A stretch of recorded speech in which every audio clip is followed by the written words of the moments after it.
ਉਹ ਜਾਂਦੀ ਸੀ ਗੁਰਦੁਆਰਾ ਸਾਹਿਬ golden temple ਸਾਹਿਬ district Amritsar ਦੇ ਵਿੱਚ ਸ਼ਾਲਾਮਾਰ ਗਾਰਡਨ ਦੇ ਨਾਲ ਵੀ ਇਹਦਾ ਲਿੰਕ ਸੀ। ਤੇ ਤੁਸੀਂ ਉਹਨੂੰ ਬੰਦ ਕਿਉਂ ਕੀਤਾ? ਅੱਗੇ ਚੱਲਨੇ ਆ ਤੇ ਤੁਹਾਡੇ ਕੋਲ ਕਹਾਣੀ ਵੀ ਸੁਣਨੇ ਆ। ਟੂਰਿਸਟ ਵਿਜ਼ਟਰ ਆ ਜਾਂਦੇ ਹਨ ਵੇਖਣ ਵਾਲੇ ਜੀ, ਕਈਆਂ ਦੀਆਂ ਫੋਤਗੀਆਂ ਦੇ ਖਤਮਾਂ ਦੇ ਵਿਆਹਾਂ ਦੇ ਜੀ, ਪਰੋਣੇ ਜਾਂਜੀ ਨਾਲ ਜੀ ਹਵੇਲੀ ਵੇਖੀ ਸਰਦਾਰਾਂ ਦੀ।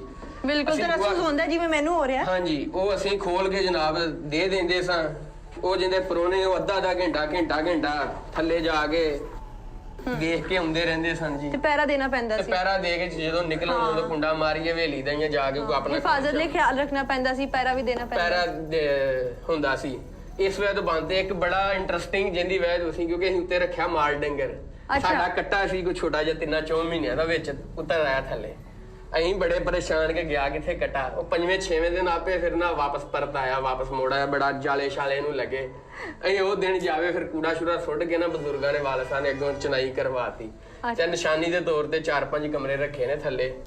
ਤੇ ਬਾਕੀ ਆ ਬੇਸਮੈਂਟ ਦਾ ਕਿੱਸਾ ਹੈ ਜਿੰਦਾ ਤੁਸੀਂ ਸੁਣਿਆ। 16 ਨੇ ਸਹੀ ਸੁਣਿਆ ਕਿ ਇੰਡੀਆ ਵੀ ਜਾਂਦੀ ਹੈ ਗੁਰਦੁਆਰਾ ਗੋਲਡਨ ਟੈਂਪਲ ਸਾਹਿਬ।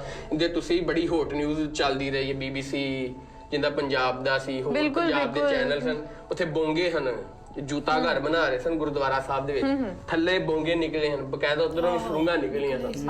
ਬੜਾ ਜੇ ਇਸ ਸੁਰੰਗ ਦਾ ਤਲਕ ਸੰਬੰਧ ਜਨਾਬ ਪੜਾਣੇ ਦੀ ਸਰਦਾਰ ਜਵਾਲਾ ਸਿੰਘ ਦੀ ਹਵੇਲੀ ਵਾਲੀ ਸੁਰੰਗ ਦੇ ਨਾਲ ਰਿਹਾ ਆ। ਤੇ ਬੜਾ 5-7 ਦਿਨ ਬੜੀ ਇੱਥੇ। ਤੁਸੀਂ ਕਦੀ ਵਿਜ਼ਿਟ ਕੀਤਾ ਉਸ ਸੁਰੰਗ ਦਾ? ਤੁਸੀਂ ਕਦੀ ਗਏ ਹੋ? ਅੱਛਾ, ਮੇਰੇ ਵਾਲਦ ਸਾਹਿਬ ਨਾਲ ਸਾਡਾ ਰਕਬਾ ਹੈ ਕੁਰਕੀ ਵੀ। ਤਕਰੀਬਨ 2.5 ਮੀਲ ਬਣਦਾ ਹੈ, 2 ਕਿਲੋਮੀਟਰ 2.25 ਕਿਲੋਮੀਟਰ। ਤੇ ਉੱਥੋਂ ਤੱਕ ਮੇਰੇ ਵਾਲਿਦ ਸਾਹਿਬ ਨੇ ਖੁਦ ਟਰੈਵਲ ਕੀਤਾ ਇਸ ਬੇਸਮੈਂਟ ਦੇ। ਅੱਛਾ, ਕੀ ਵੇਖਿਆ ਜਦੋਂ ਹੋ ਗਏ ਸਰ? ਤੇ ਪ੍ਰੋਪਰ ਜਿਸ ਤਰ੍ਹਾਂ ਦੀਏ ਲੱਗੇ ਹੁੰਦੇ ਸਨ ਰਾਤ ਨੂੰ, ਤੇ ਬਕਾਇਦਾ ਏਡੀ ਚੌੜੀ ਹੈ ਕਿ ਅੰਦਰ ਬੱਗੀ ਚੱਲ ਸਕਦੀ ਹੈ, ਘੋੜੇ ਚੱਲ ਸਕਦੇ ਨੇ। ਇੰਨੀ ਹਾਈਟ ਹੈ, ਇੰਨੀ ਵਿਡਥ ਹੈ, ਯਾਨੀ ਚੌੜਾਈ ਤੇ ਲੰਬਾਈ ਇਸ ਹਿਸਾਬ ਨਾਲ ਸੀ। ਠੀਕ ਹੋ ਗਿਆ। ਤੇ ਦੀਏ ਬਕਾਇਦਾ ਪ੍ਰੋਪਰ ਚਲਾਉਂਦੇ ਸਨ। ਆਪਣੀ ਡਾਕ ਦਾ ਨਿਜ਼ਾਮ, ਸਿਕਿਉਰਿਟੀ ਦਾ, ਇੱਕ ਲੇਡੀਜ਼ ਬਾਗ ਪਰਦਾ ਹੋ ਗਿਆ। ਉਦੋਂ ਪਰਦੇ ਦਾ ਬੜਾ ਟ੍ਰੈਂਡ ਸੀ ਸਰਦਾਰਾਂ ਵਿੱਚ, ਹੁਣ ਨਹੀਂ ਹੈ।